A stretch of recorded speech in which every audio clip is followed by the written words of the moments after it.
Why is it that the very things we know would transform our lives, the habits we intellectualize and obsess over, often remain perpetually out of reach, like wisps of smoke just beyond our grasp? Why do we self-sabotage the pursuit of discipline, almost as if an unseen force delights in our struggle? It's a peculiar dance, isn't it? This push and pull between our aspirations and our actions. We crave the structure, the clarity, the quiet confidence that discipline promises. Yet we often find ourselves wrestling with an internal resistance that feels almost primal. It's not just a lack of willpower, not merely procrastination. No, it's something far deeper, an unconventional truth we rarely confront. Our brains, in their infinite wisdom, are often wired for immediate gratification, for comfort, for the path of least resistance. Discipline, then, isn't just about forcing yourself to do things. It's about gently, persistently, and sometimes cunningly rewiring that deeply ingrained instinct. It's about convincing your ancient brain that the delayed reward, the consistent effort, is actually more satisfying than the fleeting pleasure of giving in. It's a subtle art, a quiet revolution within yourself. I remember this one time, I was trying to get myself to write every single morning, and for weeks it was a battle. I'd wake up, full of resolve, and then that little voice, that insidious whisper would creep in. Just 5 more minutes. Just check your phone for a second.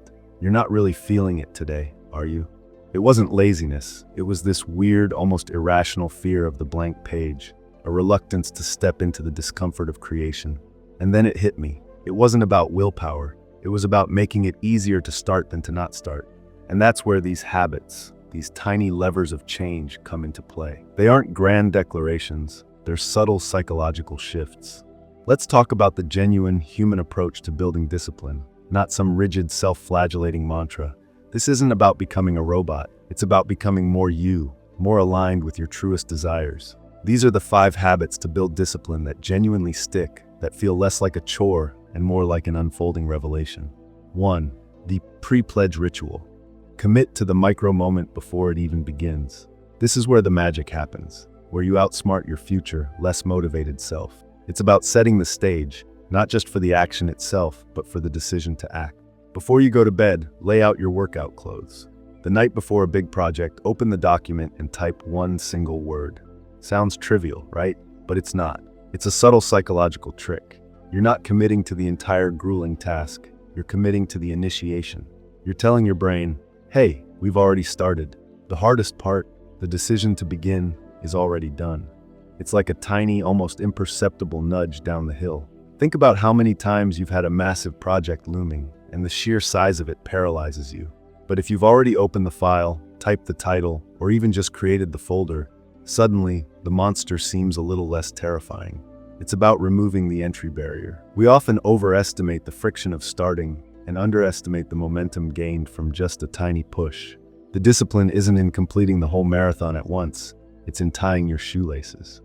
2. Embrace the 2-minute rule, the antidote to overwhelm. This one is a life changer, truly. If a task takes less than 2 minutes, do it immediately. Don't defer, don't add it to a list, don't even think about it. Just do it. Sending that quick email, putting away that dish, making that short phone call. The profound truth here is that most of our procrastination isn't about laziness. It's about the mental burden of remembering to do something, the cognitive load of an unfinished loop. Every small, incomplete task gnaws at your subconscious, draining your energy like a slow leak. By doing it now, you close that loop, free up mental space, and experience a tiny, immediate victory. This habit subtly but powerfully trains your brain to associate action with relief, not resistance. It's an almost imperceptible recalibration of your internal reward system.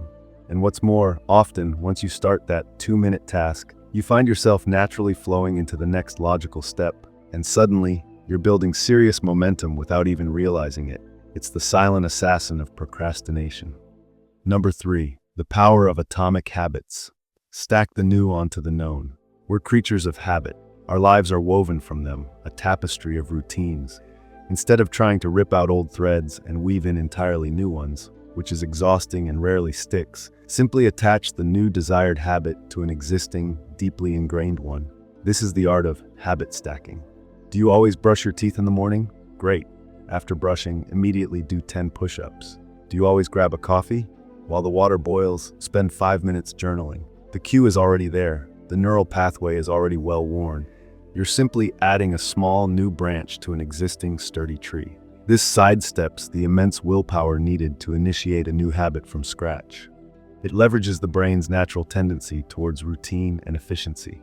It's not about revolutionary change, it's about evolutionary addition. This quietly builds discipline by making the new behavior feel less like an effort and more like an inevitable next step.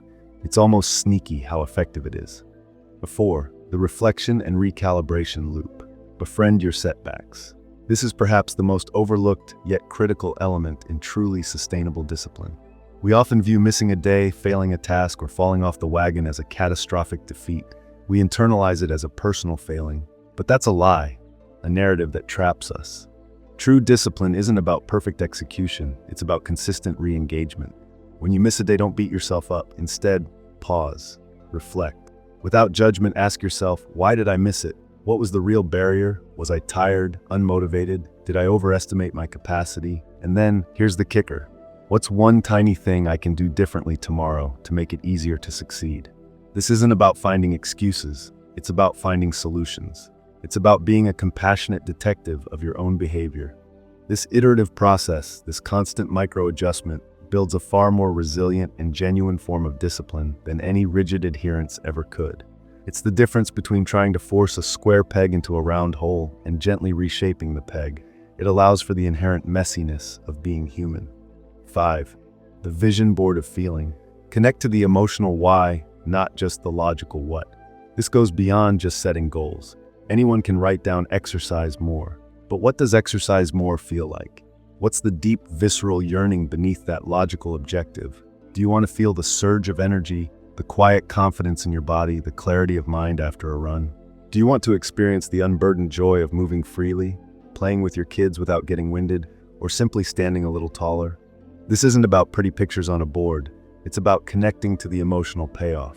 When the motivation wanes, as it inevitably will, it's not the logical reason that pulls you forward. It's the whisper of that desired feeling. It's that memory of pride, that craving for peace, that quiet joy of mastery. This connection to your deepest why acts as an invisible, magnetic force, gently pulling you towards the disciplined action. It's the difference between mechanically going through the motions and truly wanting the outcome, not just intellectually, but deep in your bones. It's what transforms a chore into a calling. It's the enduring fuel for your discipline. Think of it like this. Building discipline isn't about constructing a rigid, unyielding wall brick by brick with brute force. No. It's more like cultivating a garden. You prepare the soil, you plant the seeds with intention, you water them consistently, you weed out what doesn't serve, and you adjust to the changing seasons. Some days the sun shines brightly and growth is abundant. Other days, a storm might come and you just focus on protecting the tender shoots. But you never abandon the garden. You keep showing up, even if it's just to observe. It's a living, breathing process, filled with subtle shifts and continuous care, not a fixed monument. This persistent, gentle nurturing is what truly brings forth lasting beauty and bounty. The common belief is that discipline is about an iron will, a relentless push against your own desires. But that's a superficial understanding. It's not about crushing your inner resistance. It's about understanding it, befriending it, and then gently, strategically guiding it. It's about leveraging your natural human tendencies, not fighting against them.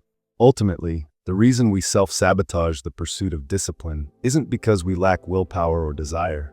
It's because we often attempt to build it through force and resistance, rather than through understanding, empathy, and cunning psychological alignment with our deeply human, often contradictory nature.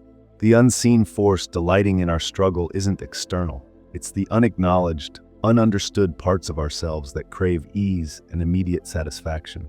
And the true answer to unlocking profound discipline lies not in battling those parts, but in subtly, patiently, and intelligently re-educating them towards a deeper, more enduring form of fulfillment.